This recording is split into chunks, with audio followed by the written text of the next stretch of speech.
काल झालेल्या जोरदार मान्सूनपूर्व पावसामुळे सांगली शहरासह परिसरातील अनेक भागामध्ये पाणी साचून राहिल्याने नागरिकांना मोठ्या गैरसोयींचा सामना करावा लागला।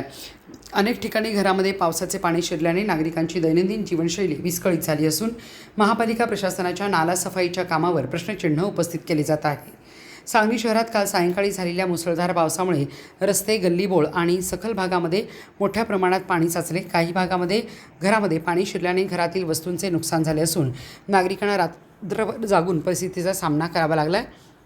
महापालिका प्रशासनाने पावसाळ्यापूर्वी नाला सफाई आणि जलनिस्सारण व्यवस्थेची कामे पूर्ण केल्याचा दावा केला होता। मात्र पहिल्याच जोरदार पावसात शहरातील अनेक भागात जलमय झाल्याने या कामाच्या गुणवत्तेबाबत नागरिकांकडून तीव्र नाराजी व्यक्त करण्यात येत आहे। नाले आणि गटारीमध्ये गाळ साचल्याने अनेक भागात पाण्याचा निचरा योग्य प्रकारे होत नसल्याने ही परिस्थिती निर्माण झाल्याचा आरोप स्थानिक नागरिकांनी केला आहे। वारंवार उद्भवणाऱ्या या समस्येमुळे नागरिकांमध्ये संतापाचे वातावरण असून महापालिका प्रशासनाने तातडीने प्रभावी उपाययोजना कराव्यात अशी मागणी होत आहे। दरम्यान शहरातील सखल भागातील पाणी त्वरित काढून टाकावे, नाला सफाईची पुन्हा पाहणी करावी आणि भविष्यात अशा परिस्थितीची पुनरावृत्ती होऊ नये यासाठी कायमस्वरूपी उपाययोजना कराव्यात अशी मागणी नागरिकांकडून करण्यात आली आहे।